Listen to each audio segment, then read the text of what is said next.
Well, the traditional problems that you have, I think, with every piece of software that you're trying to productionize.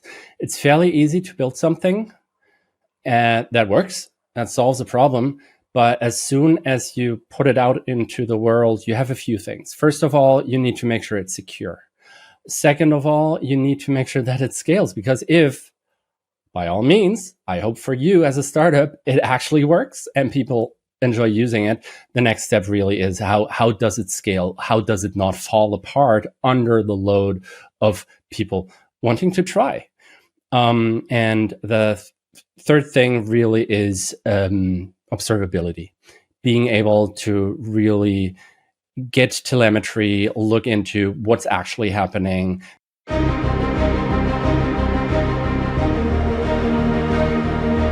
Welcome to Startuprad.io, your podcast and YouTube blog covering the German startup scene with news, interviews, and live events. AWS is proud to sponsor this week's episode of Startuprad.io. The AWS startup team comprises former founders and CTOs, venture capitalists, angel investors, and mentors ready to help you prove what's possible. Since 2013, AWS has supported over 280,000 startups across the globe and provided $7 billion in credits through the AWS Activate program. Big ideas feel at home at AWS. With access to cutting-edge technologies like generative AI, you can quickly turn those ideas into marketable products. Want your own AI-powered assistant? Try Amazon Q. Want to build your own AI products? Privately customize leading foundation models on Amazon Bedrock. Want to reduce the cost of AI workloads?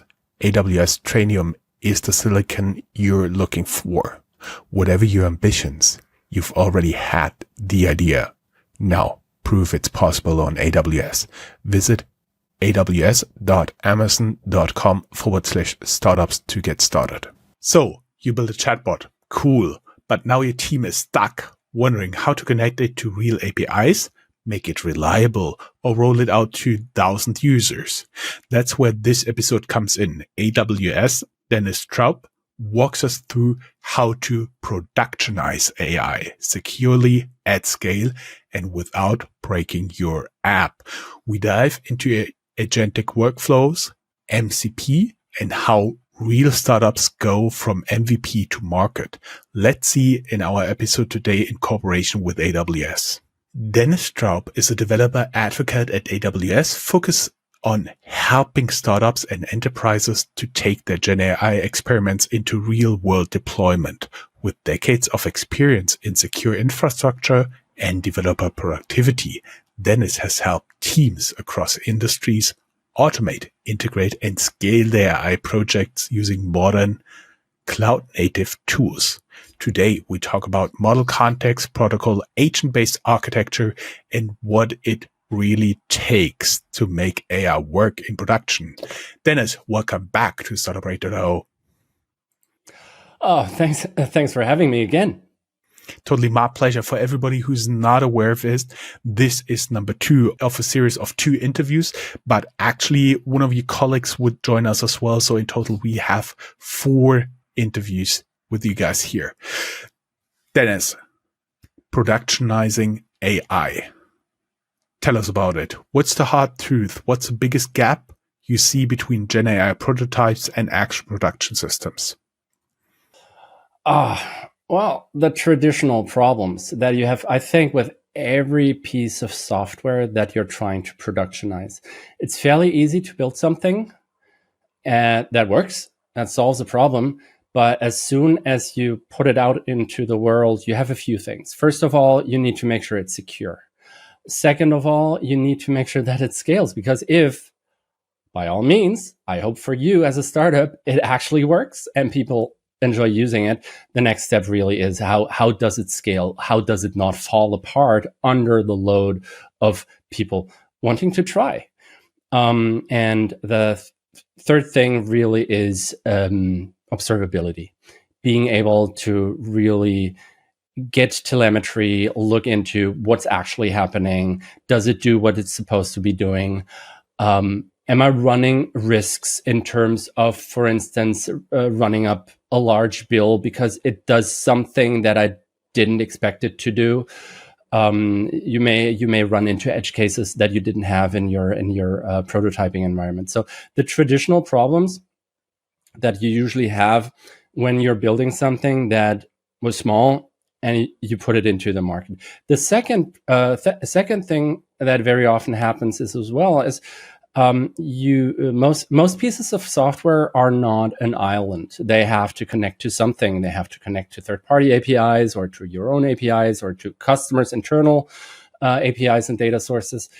And that can be hard as well, because how do you make sure that the agent then, first of all, securely connects to these APIs, and second, doesn't mess with them, doesn't do anything that it's not supposed to be doing? That is something that you really need to look at. As soon as you run into production situation, you will most likely have security, scalability, and connectivity issues with internal and third-party tools. Talking a little bit here about model context protocol is getting a lot of traction in AI engineering world. What is it, and what does it matter now? One of the big questions that everybody had in regards to LLMs, to language models, when they came out a few years ago, really was there a certain amount of unreliability, especially when it comes to them producing facts.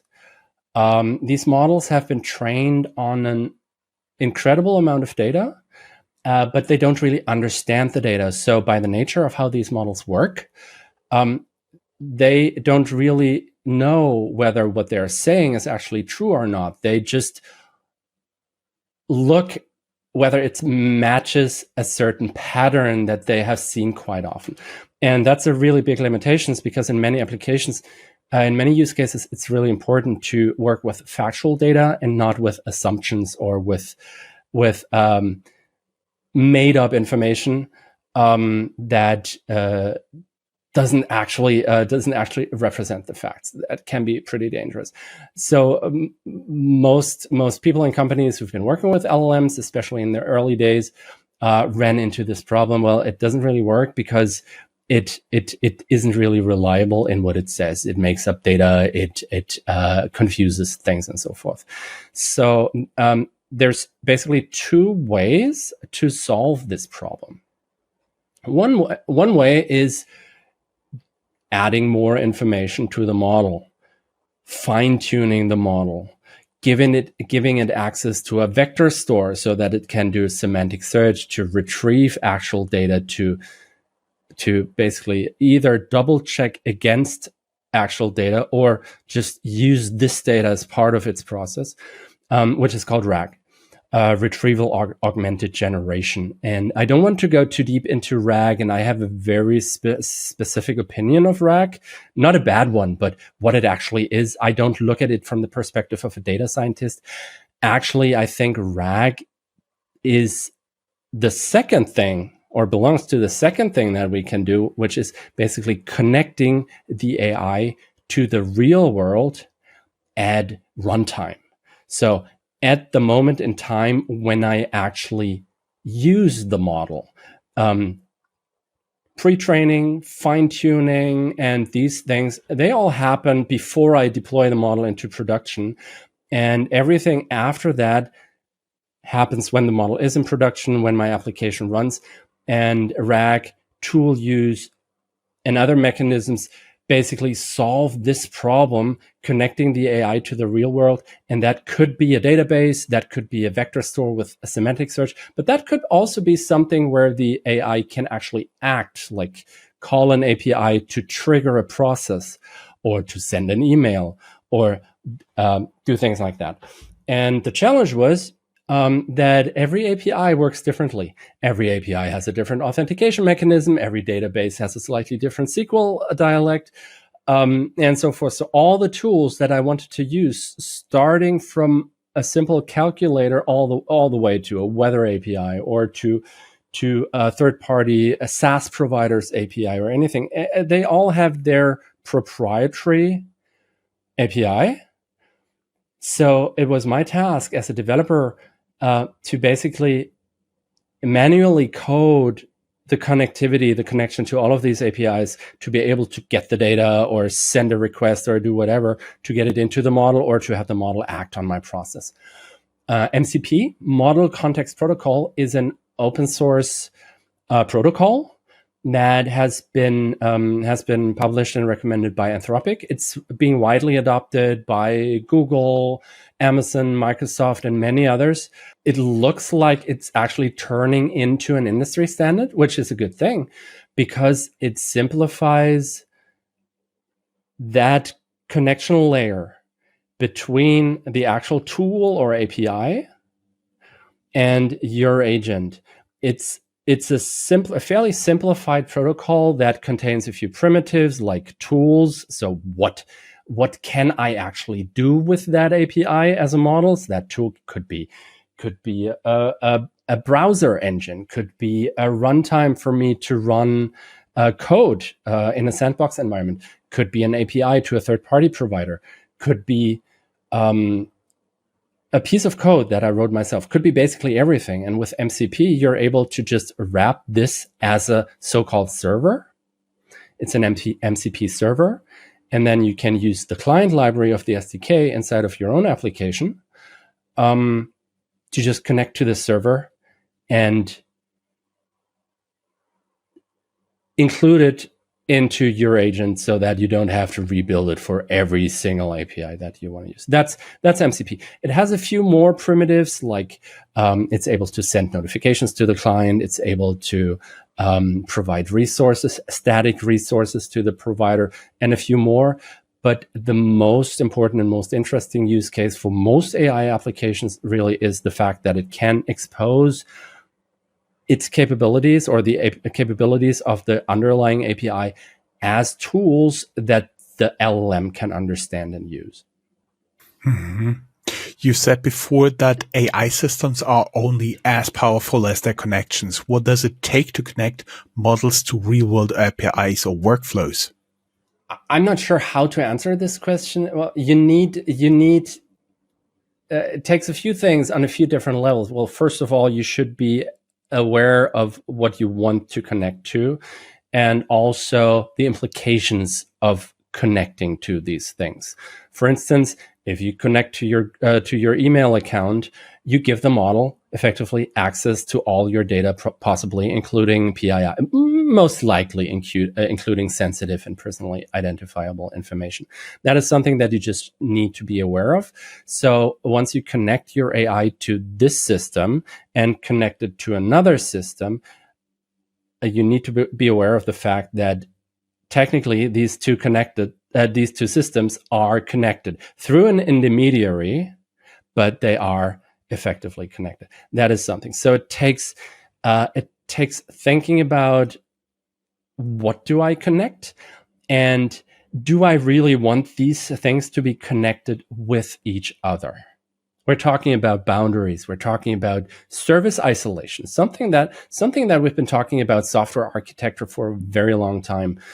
Service isolation, just to make sure that a service, which could be an AI agent, only does what it's supposed to do and doesn't accidentally expose information to something else, even though it shouldn't. And this is even more important with LLMs, because LLMs are by nature not deterministic. You cannot just code the model so that it doesn't cross this boundary. You could try, but it's really hard, and I wouldn't suggest you do that. So looking at this, let's say I have two systems, and I need a connection between these two systems. One being my email, the other being maybe a chatbot that I provide to a customer as part of my website.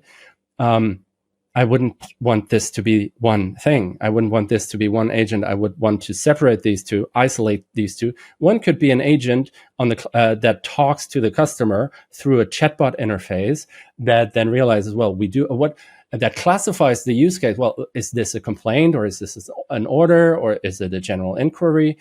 And then if it's a complaint, this agent may then send a message to a different agent that is responsible for processing customer complaints and does that. And they don't share data between each other. It's more of a handoff situation where the classifying agent says, well, I call the compliant agent, tell them there's a complaint from this customer, and this agent comes back with maybe, okay, thanks, somebody's going to call you, and tells this the actual the agent that's talking to the customer, and the agent tells the customer, well, okay, somebody's going to call you, or could you give me your email address or phone number? Would you like to be called, or would you like to get an email? How would you like us to contact you? So the negotiation with the customer and the negotiation with the CRM with access to sensitive information should be isolated. That is something that I would have in mind from the start if I wanted to do something like this. I'm not sure. Did I answer your question? Well, partially. I totally do understand that we're very, very early in this whole world of AI agents and how the systems work together. And currently, without like global standards, I do believe you can really completely answer that questions. But let's talk about agentic workflows, how they are different from simple prompt chains or RAG pipelines. Sorry. RAG pipelines, yeah. So RAG pipelines are a completely different beast. RAG pipelines themselves don't actually, well, they actually involve AI in a certain way, but not in the way that we talk about it right now. RAG pipelines are more a data preparation. How do you prepare your data, your siloed information, your customer, your CRM, your product database, whatever you have? How do you prepare that so it can be used in a useful way by an AI? The other thing, prompt chains. Prompt chains can be part of an agent. So first of all, but very often you actually don't even need an agent, but a prompt chain could be enough. A prompt chain just being, you have a fairly deterministic workflow where you send something to an LLM, you get a response, maybe you send a second prompt based on the response, and then at some point the thing is done. The way I look at it is I distinguish between three types of agentic applications, or not agentic, three types of LLM or AI enhanced, generative AI enhanced applications.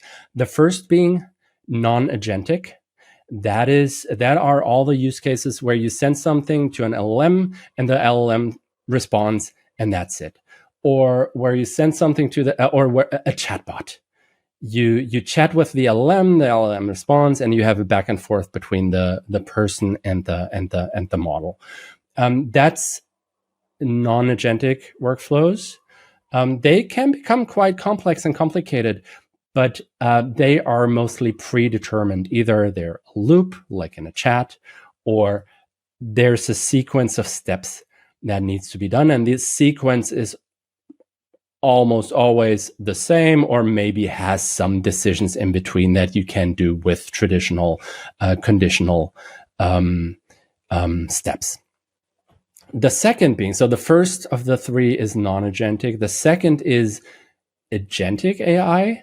This is where the AI, the model, actually makes decisions, plans, does reasoning, understands that it doesn't have all the information it needs, asks you about this information, or reaches out to one of the tools via MCP, the tools that it has available to get the information it needs for this specific use case, and is able to adapt the workflow based on the interaction, based on the available information, based on its own reasoning. So very often an agentic system starts by analyzing the task, coming up with a plan, maybe even storing that plan somewhere in a file system as a checklist for itself, using a tool, again, using MCP, for instance, that gives it access to a contained file system where a temporary directory, basically, where it can store intermediate information. So it puts its checklist, its plan in there, and then it does something, and then it goes back to the checklist, checks this thing off, and then it realizes, well, for this, I need some more information from the customer, goes back, chats with the customer to receive this information, and so forth. So an agent basically perceives, acts. So it gets information from either from the user through the prompt or through a tool, through a database or something, gets information, decides based on this information, and then acts within certain bounds. And these boundaries are basically defined by the use case and the capabilities of this agent. The third, so non-agentic, agentic, and the third basically being multi-agent systems. This is where multiple agents interact with each other to provide for an even more complex use case. This is something that I talked about before, where you may have an agent that interacts with the customer through the website and is able to kick off different processes depending on the customer and what they want. And this agent then communicates with an agent that's responsible for complaints, and another agent that's responsible for ingesting orders, and so forth. Mm-hmm. Mm-hmm.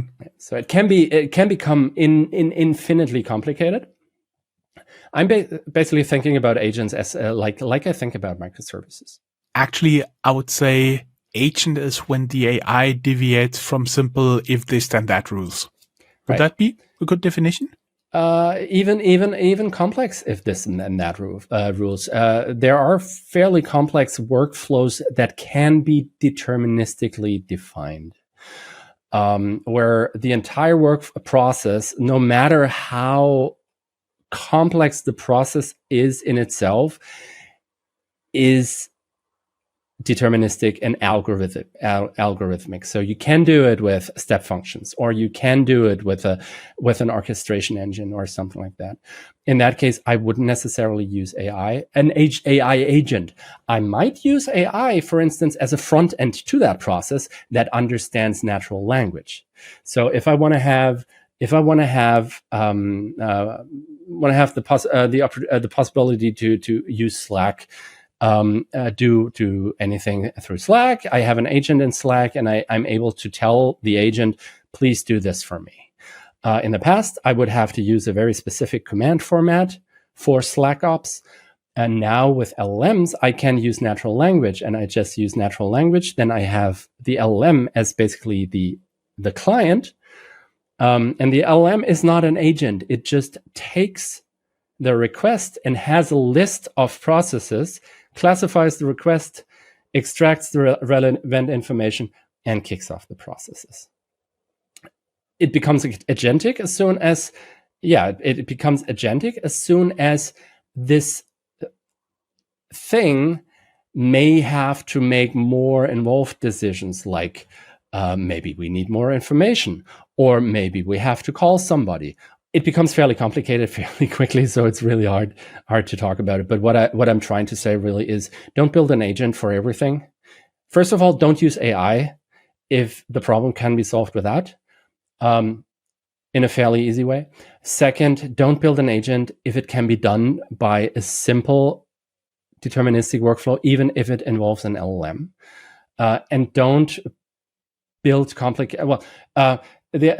Let me say it this way: if the solution to your problem is more complicated than the problem you're trying to solve, you are probably doing it wrong. If that makes sense. I see. What does a typical production AI stack looks like in 2025, especially for startups that are scaling fast? Well, you need a few things. One is obviously model serving.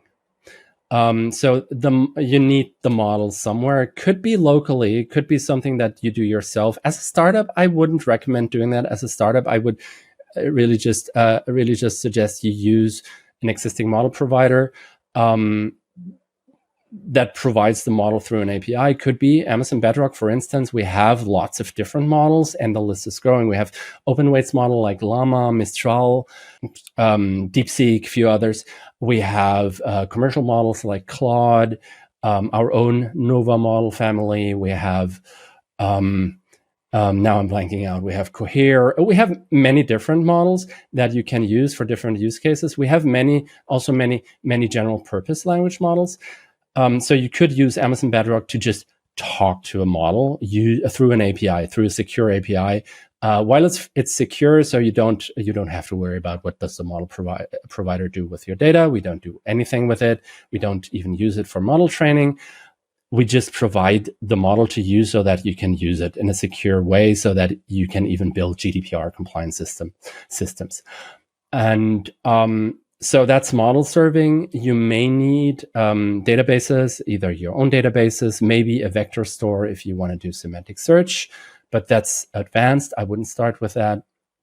And you need something that orchestrates the process. So something that basically takes the input, calls the actual language model, because the language model itself cannot do anything.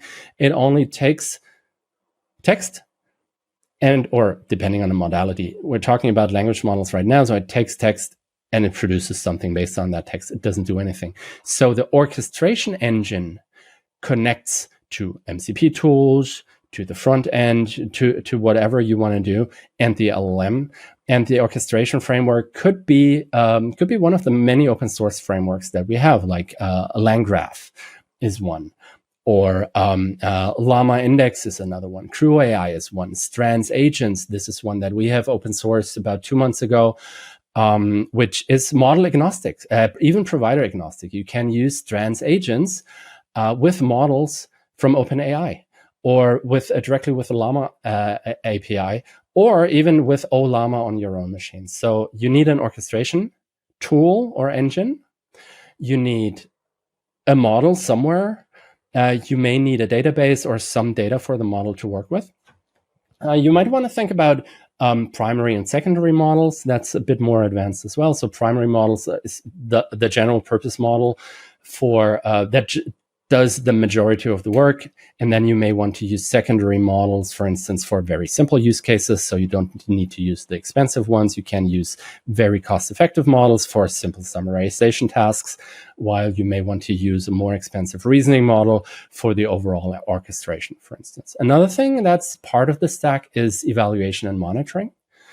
And that is something where I really would say, as a startup, you should put that in place as early as possible. Monitoring observability is self-explanatory. You should be able to see what's happening. And you should also very early implement cost monitoring, because if something goes wrong, especially in a non-deterministic system like an agentic AI system, if it runs into a loop, it may run up a big context that it recursively sends to the LLM, and all of a sudden it becomes very expensive. You wouldn't want that. So please set up cost monitoring very early. And also, I would recommend implementing an evaluation mechanism. Evaluation is basically testing, but for LLMs. So you take a specific model and you have a number of prompts for your system and some data that you get from your database or through RAG or through MCP. And you plug these things together and you test them in different scenarios, maybe with different user inputs, to a point where in most cases you are satisfied with the response. So you reach a certain threshold of reliability of your system to do what it's supposed to do. All of a sudden, a model provider deploys an update of their model, a new version that has been trained on different data or has been fine-tuned in a different way, which could break your system apart because a very important variable has changed. Or maybe you change your prompts that you use as part of the pipeline, or your data changes, the structure of your data changes. This could all lead to the fact that your overall system degrades in terms of reliability when it comes to the how good the results are. And you can solve that by implementing an evaluation pipeline, so that whenever you change anything, you run a number of prompts or a number of use cases against this system to see if the reliability drops beneath your threshold. And if it does, the test fails and you have to go look at it. That's very important. If you implement something like this as early as possible, just like with testing in general, you will be able to iterate with much quicker than if every time there's a new model update, or every time the data structure changes, or every time you update your own prompts, the system falls apart because you realize it doesn't reliably create the solutions or the responses that I was looking for. And apart from that, we were at the question, what's part of the stack? So model serving, data access, and orchestration. Then mostly primary model to start with, and I would suggest just starting with a primary model, then evaluation and monitoring, then maybe a data pipeline if you actually want to use live data that changes over time. But again, that's a fairly advanced topic. And obviously, security and compliance. Whenever you use sensitive data, whenever you use proprietary information, make sure that you comply to your internal compliance frameworks, to your customers' compliance frameworks, to legal compliance frameworks. Make sure that you use proper authentication. Make sure that your agent can only do what it's supposed to do, that your agent doesn't have access to your customer database while also chatting on the internet with random people, and perhaps by accident giving them access to your customer database. That's important. Security and compliance. That's part of any production stack, and should be, because these are the basic things that you need to make sure that you don't run into problems, most likely earlier than later. Mm-hmm. How do you guys from AWS support this kind of production-grade AI stack, from Bedrock to step functions to vector DBs?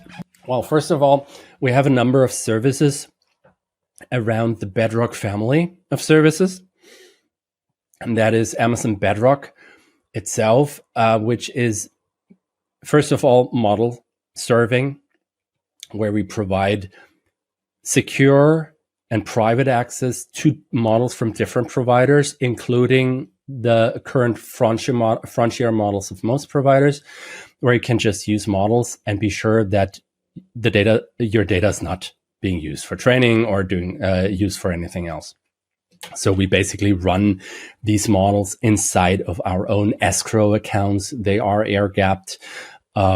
Everything you send to the model is not stored or reused for anything. It's just sent to the model. The model is basically brought to life, loaded into the GPU cluster. It runs, and then it returns the response. And then the model basically goes back down, and all the data is gone. Apart from the actual model weights themselves, because they need to be used for subsequent calls. So that is one thing, Amazon Bedrock, which provides access to models, including our own family of models, including the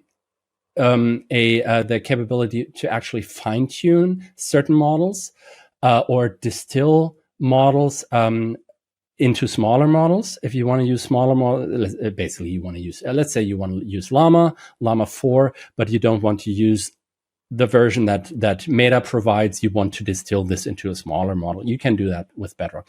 Again, very advanced features. I would not suggest starting with that. It's time intensive. It's costly.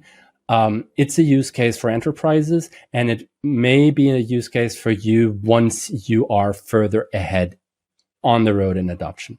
The second thing that we provide is Bedrock guardrails, along with a few other capabilities, Bedrock knowledge base, Guardrails is basically to mask sensitive data or to block requests that contain sensitive data or responses that contain sensitive data, or to block requests or responses that violate ethical codes that you've defined or something like that. And knowledge base is basically direct access to vector stores.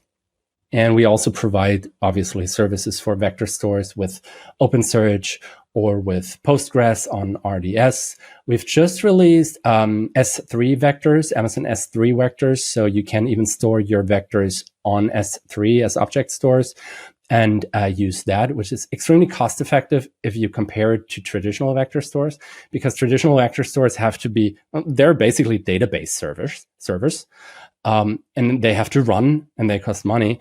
And S3 vectors stores your vectors on S3. So you only pay for storage, not for a machine that's running all the time. You pay for storage and then of course for access. So it's, you can save up to 90% of the cost compared to database based vector stores. And then we have Bedrock Agents, which is out of a box system that provides agents in a fairly opinionated way. So you can just build an agent using Bedrock Agents. We don't have to do that much, but these agents are self-contained inside of AWS. And the third thing, and that is something that's just in preview since a few weeks at the time of recording, maybe GA when you listen to this episode. GA means general and generally available. It's in a public preview right now. That's Bedrock, Amazon Bedrock's Agent Core. And that's a family of services that's very interesting because it gives you all the individual capabilities as building blocks that you can use. That is, it has access to Bedrock models, obviously, but you can also use it to use Bedrock's to use models anywhere. So you can also use it with OpenAI, with Llama API, with your own Llama or whatnot. And it's it's framework agnostic. So you can deploy your Crew AI agents or your LangGraph agents. You don't have to do it the AWS way. The next capability is memory, because very often it's important to maintain information across sessions. So when I talk to the agent right now, I wanted to retain information about previous conversations, and that's a capability. It's called Agent Core Memory. Again, Agent Core Memory can just be plugged into an agent that you run on Agent Core, but it can also just be plugged into an agent that you run somewhere else. Again, it's provider and framework agnostic. The third capability is tools. So right now, as of now, we provide direct access to code environment sandbox, which is completely isolated. So if your agent creates code, or if you're the user of your agent sends code, the agent can then just use one of these sandboxes to run that code in a completely secure and isolated environment. And right now it provides a Python runtime and TypeScript, most likely more in the future. It also provides browser access to a browser environment, so that your agent can use the internet again in an isolated environment. Another capability, of course, is security, identity. You can do everything, of course, using IAM, identity and access management with AWS, but you can also use OAuth with any kind of OAuth provider, or your corporate identity provider, your commercial identity provider that you're using anyway, to make sure only the people who should access your agents are actually able to access your agents. And then we have, and I realize I've been talking a lot and it's a lot of stuff. I'm going to summarize that in a second. Then one of two more things, observability out of the box using OpenTelemetry. So you can use your existing observability stack if you want. And Gateway. Agent Core Gateway allows you to just wrap any API that you may already have and expose it as an MCP server, including discovery including even the ability to sell your own agent or your own MCP server on the AWS marketplace to other AWS customers if you want. So in summary, what Agent Core provides is all the building blocks that you might need to build an agent: memory, a runtime for the agents and the MCP servers, a gateway if you already have your MCP or your server and just want to wrap it as MCP. It uses has identity, it has observability, tools, and memory. That's what it's a lot, I realize. Yeah. It is. I was wondering, for our audience, have you built an AI prototype that almost made it into production? What blocked you? Tag us with your war story. We'll be back after a very, very short ad break.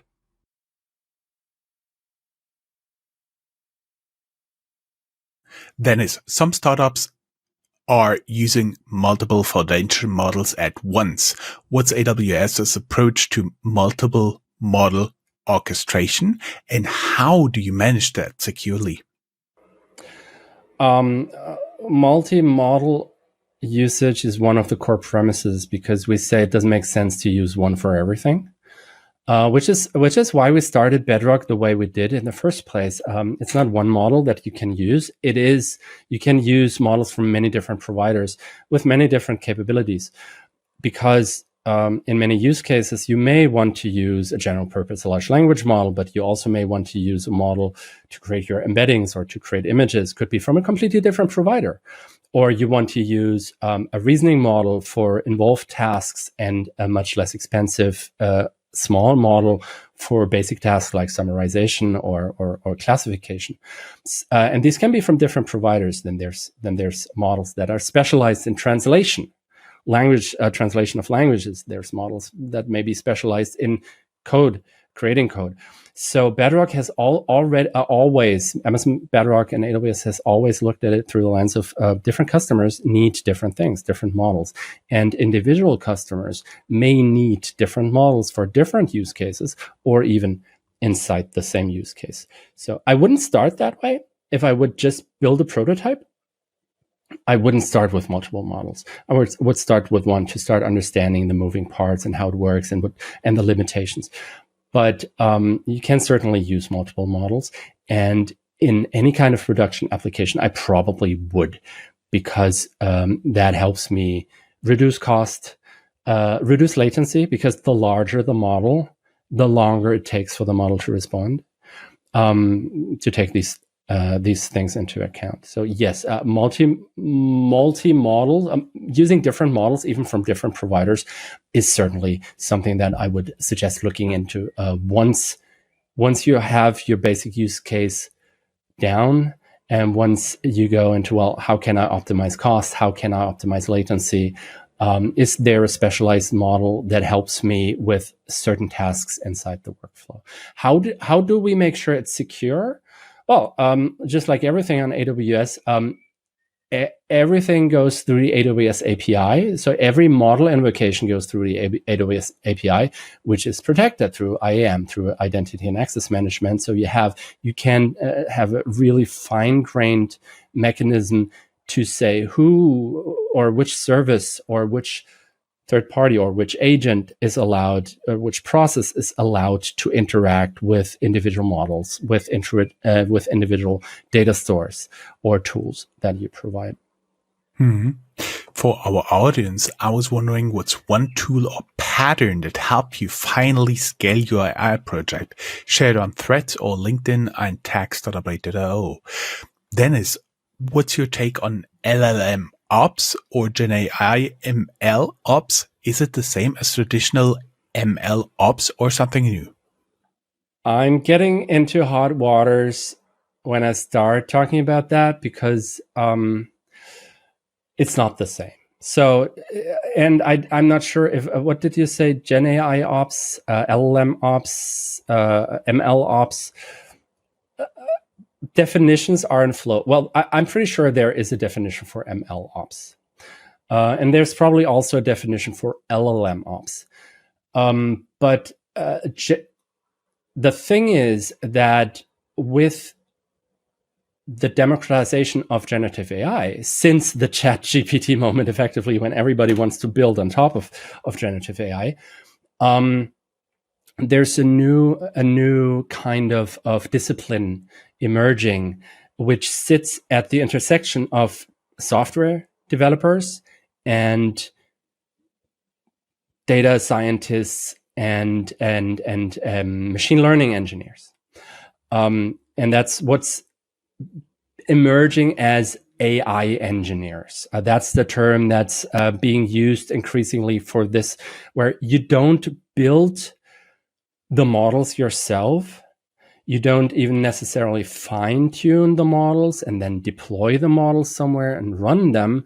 You use models. You build applications that use these models and traditional approaches to build an application that has both the intelligence of a language model or any kind of generative AI model and the capabilities of the piece of software you build. So the AI engineer understands how LLMs works, understands the limitations, understands the difference between models, but the AI engineer usually doesn't deploy these models, doesn't build and train these models. That's what happens. That's what the ML engineer does.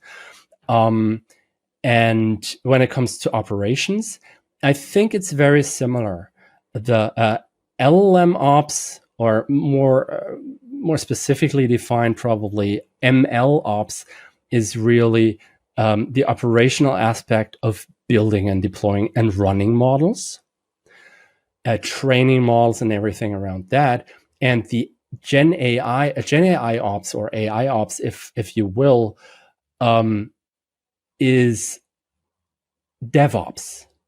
But now it includes AI as another very important component, which requires its own capabilities, like evaluation. So you test AI differently than you test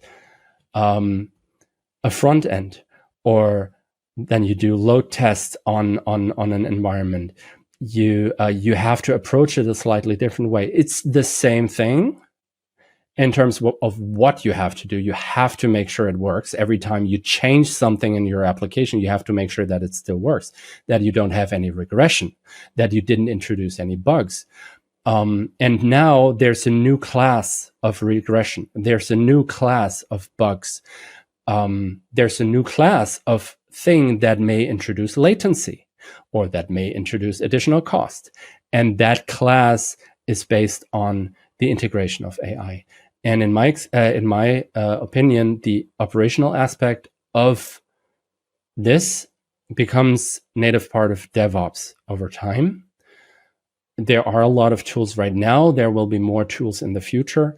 But it's very different from what the data science and the ML engineer. Have you seen any counterintuitive success story where there was less tech and that actually led to better performance of the AI in production? The most counterintuitive thing is something that I see fairly often, really, is when you approach it saying, well, let's do this with AI, and you realize, actually, we don't need AI for this. Or let's build an AI agent, because everybody's talking about agents right now, which is a good thing because it's an evolving space. But you realize, actually, I don't really need an agent because I can simply use an LLM for this. So the most counterintuitive is something that I have seen throughout my entire career in software engineering is less complex very often is more effective. So whenever you build something, I encourage you to try and to experiment with AI and AI agent, but I also encourage you to not try to just solve everything with AI. And that may be counterintuitive advice, but it has always been sound advice in my experience. Last question for us here in the second interview. And thank you for sticking around with me because we're together here in a session for more than 2 hours now. Zoom out for us, Dennis. What's the future of AI architecture in something like 2 to 3 years? Do you see MCP and agent frameworks becoming the new standard? I have no idea. Literally, I have no idea. If you look back through the last 2 to 3 years since the ChatGPT moment, basically, everything has changed so dramatically. The technology, the infrastructure, the capabilities of the models themselves, the availability, the open source framework, the work that the community is doing, the many startups that are around. Certainly, many still try to solve old problems with new tools, but there are also so many niches where something incredible is actually happening, and there's so much innovation happening. I don't even know. I'm going to go on vacation a week from now for 3 weeks. I don't even know what the world will look like when I'm back. It's really hard. I think agents, well, first of all, AI is not like a flu. It won't go away. It's going to stick around. Agentic AI, it's being hyped right now, but I also think it is a very important topic that either sticks around or evolves into something even more capable. The thing is, the best time to get involved is now, because it's never going to be as simple as it is today. And I realize it is really hard. I'm lucky to be able to work with this stuff every day, all day long. And I'm still overwhelmed. I've subscribed to so many newsletters, and there's so much news and so many tools to look at and so many frameworks and so many, I don't even know where to start, until I realized most of these newsletters and most of the experts that are around, all of a sudden, they just copy from each other. Many of them, not all of them, but many really just copy from each other. And I'm fairly convinced that many of them really are just AI tools creating content on the socials, in newsletters, and so forth. So it's really hard to distill the actual signal from the noise right now. But at the same time, it has never been as easy as today, because it's only getting more complicated. It's only going to be more. So for you, really important is to get started now. And at the same time, try to understand the fundamentals, not necessarily the math behind these models. You don't need a PhD in science or in math or anything. I certainly don't. I'm a developer. I don't understand AI, to be honest. But what I do understand very well by now is how can I use AI in software application? What impact does it have on the capabilities of what I built, but also what impact does it have on the way I work? That's two different levels. And I'm able to do that because I did the work to at least understand the fundamentals of what these models actually are and how they work in terms of their capabilities. So why do they get things wrong? Why do they have what we call hallucinations? Why do they have a hard time doing basic math while being able to talk for hours? So these are the things. And I invite you to listen to Joe's podcast. I invite you to have a look at the stuff that we put out at AWS, to the things that I put out on the socials. Follow me on LinkedIn. It's just Dennis Traub. I think Joe's going to put my contacts into the details. Ask questions, talk to people, figure out how this stuff works, experiment, play around with it. Don't be stupid. Don't connect a random piece of AI to your email. Don't put something out on the internet and then run up a bill because somebody DDoSes you. experiment in an isolated environment, maybe inside of an AWS account or on your local machine, where everything's isolated and protected. You don't have to worry about external influences and maybe threats. Experiment, play around with it, and at the same time, think about the things that you might want to solve for yourself. Think about the things that you need to do manually every day because it was too hard to automate, or it was impossible to automate, or it was too costly, or you just didn't get around to automating it. Maybe AI can help you with a small problem that you have every day, that you're trying to solve every day, and it bothers you, and it's so annoying. That is what I did. And that's how I got started. That's how I learned. I looked at what I'm doing every day, and there's so much stuff that I never got around to doing. And I was complaining about them all the time, and it bothered me all the time. And all of a sudden I realized I can build a small agent that just does it for me. And it doesn't even need to connect to sensitive data, or it doesn't even connect to the internet or anything. It is just a small CLI tool that I run automatically every day, and it takes care of some stuff for me. It pulls some statistics, or it looks if there was some new conversations on Slack that I need to know about. And these are the small things that I built, and by building these small things, I learned how they work. I learned how they fail. I learned about all the things that can go wrong, and then I started being able to build larger things, to build more complex applications, to build actual agents, actual agentic systems that I now run for more and more things. I have to admit, though, I'm not running anything in production because I'm not building production software anymore. I haven't for a few years, unfortunately. But the great thing is, in my role, I get to experiment with that stuff a lot. Dennis, awesome last words. Thank you very much for being such a good guest and telling us so much about AI and AWS, how they're working together. Thank you so much for having me. It was a great time. Thank you.